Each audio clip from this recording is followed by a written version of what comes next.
Fala aí pessoal, e sejam todos vocês muito bem-vindos a mais um vídeo aqui do canal. E bem gente, no vídeo de hoje eu vou estar trazendo para vocês aqui um conteúdo um pouquinho diferenciado.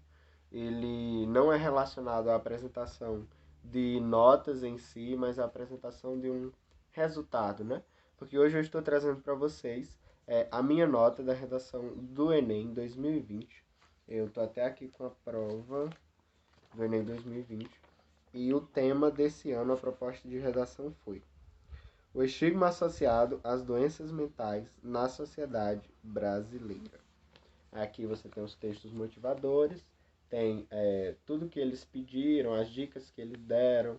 Eu acho que eu fiz aqui algumas anotações, alguns cálculos, mas em suma foi isso. E foi um ano muito bom de um tema bem alta, sabe? Bem em pauta, que é a questão das doenças mentais.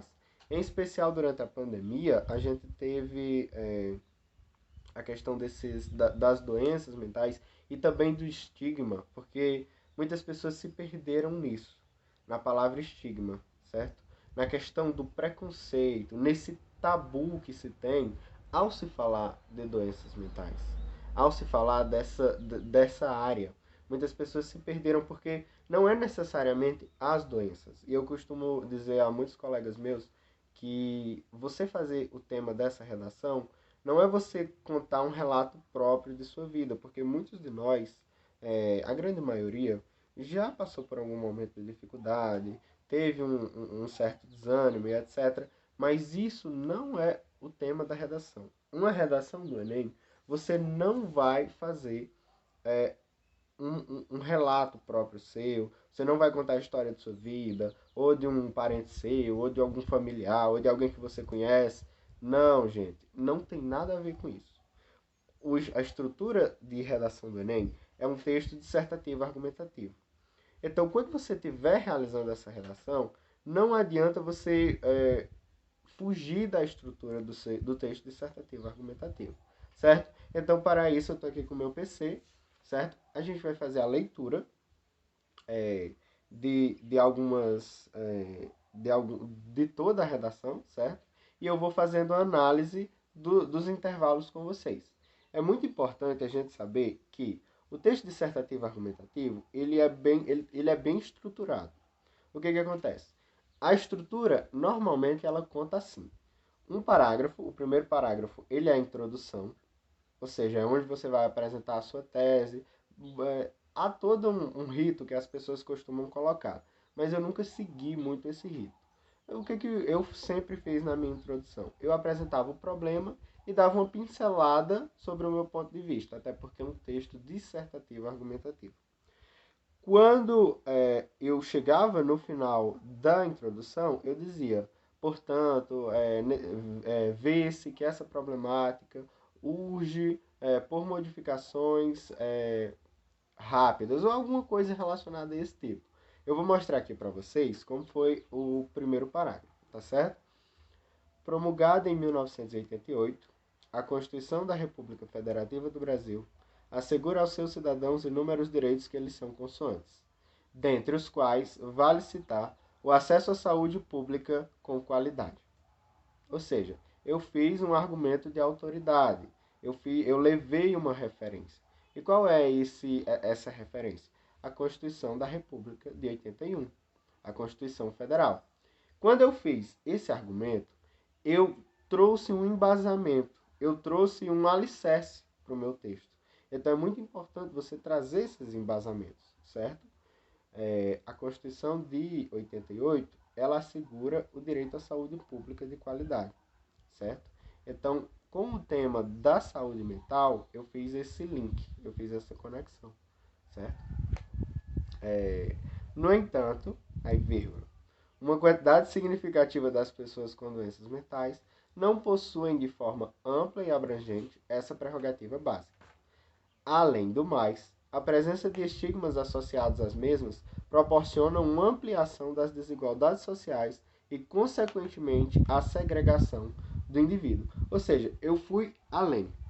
Porque eu poderia ter dito que a Constituição ela assegura esses direitos. Ela realmente assegura esses direitos. Mas o que eu fiz? eu falei que esses direitos eles não estão em voga. Eles não são observados pelas pessoas que possuem doenças mentais.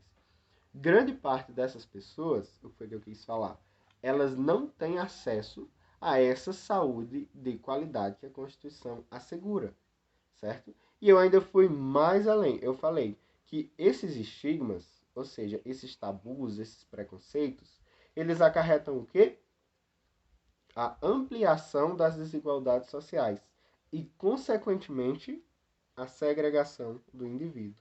Ou seja, aquela pessoa que tem uma doença mental, que ela tem que ela tem essa doença mental, ela, além dos problemas associados a isso, além dos problemas associados a essa condição, ela vai ter uma certa segregação social, perdão, ela vai ter uma certa segregação social no que se refere a amizades, a convívio, se ela não tiver pessoas e se ela não tiver um aparato de amigos, de um ciclo social que possa lhe acolher, que possa lhe ajudar.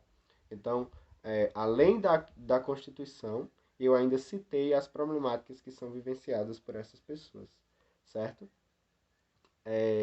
No segundo parágrafo, a gente começa o desenvolvimento. Normalmente, a gente faz 2 parágrafos de desenvolvimento. Eu já vi gente que fez 3, mas eu sempre aconselho fazer 2, certo? Em primeira análise, é lícito reconhecer que o panorama supracitado interfere na construção do ideal pleno de cidadania. Pronto, gente. Que panorama é esse? O panorama que eu supracitei, ou seja, que foi citado anteriormente, é o do estigma associado às doenças mentais e da segregação social do indivíduo. A pessoa que sofre com esses problemas, ela não vai ter um acesso, ou então ela não vai ter conhecimento a um ideal pleno e concreto do que é cidadania. Ou seja, se ela não tem acesso a uma saúde pública de qualidade, ela não tem acesso ao ideal pleno do que é ser um cidadão. Porque os cidadãos, eles devem ter direito a essa saúde, eles devem ter direito a esse sistema básico que lhes ofereça condições de vida minimamente adequadas, certo? Ademais, torna-se imprescindível que a pessoa com deficiências mentais, que a pessoa com deficiência mental esteja sempre amparada. Por conseguinte, segundo o pensador Thomas Hobbes, é dever intrínseco ao Estado proporcionar à mesma o seu bem-estar, evitando subterfúgios no que tange ao desenvolvimento social e constitucional. Ou seja, o Estado ele deve ser o aparelho promotor. Ele é quem deve proporcionar que toda a letra da Constituição, porque a letra ela é muito bonita, mas a prática ela não é bem a letra da Constituição, ela não é bem as frases que estão lá escritas. O Estado ele deve agir de maneira que essa letra seja aplicada na vida real, seja aplicada em prol do bem-estar da população. O próximo parágrafo. Em segunda análise, é importante salientar que cerca de 5% dos brasileiros sofrem com algum transtorno psicológico. Algum transtorno psicológico grave. De onde foi que eu tirei isso? Isso daqui eu tirei desse trecho aqui. Eu não sei onde é que eu vou achar agora nesse momento, mas em alguns desses textos aqui, eles diziam um valor X. E de acordo com esse valor X, eu fui e fiz uma regra de 3. Ou seja, eu não citei diretamente como estava aqui. O Brasil tem 210 milhões de habitantes. Ou seja, se a questão me disser que 21 milhões de brasileiros sofrem transtorno mental, eu posso simplesmente dizer 10% da população.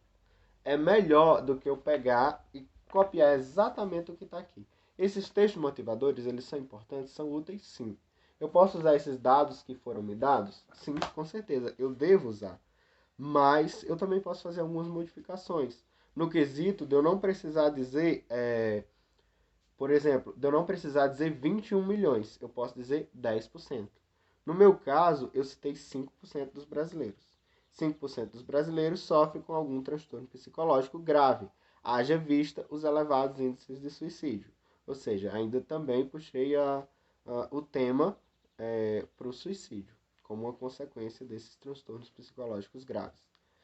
Além do mais, a dificuldade em integrar-se com outrem implica numa problemática mais severa, que urge por modificações completas. Ou seja, a dificuldade de você conseguir manter uma amizade, ou de você ter esse amparo social, esse amparo de amigos, esse amparo no seu convívio, ele ainda vai implicar resultados, ele ainda vai implicar danos mais severos. Então, eu achei muito importante também citar isso. E por último, a conclusão, certo? Primeira introdução, desenvolvimento e conclusão. Na conclusão, o Enem ele pede que você indique várias estruturas, dentre elas quem, o que, como, o modo e a finalidade, certo? Você indicando esses cinco pontos, você consegue atingir os 200 pontos na competência do desenvolvimento, da conclusão, certo? Quem, como, é, a finalidade, o modo e o meio, certo? São basicamente esses pontos. Portanto, aí eu comecei. Medidas são necessárias para solucionar esse impasse. O Ministério da Educação, por meio da Base Nacional Comum Curricular,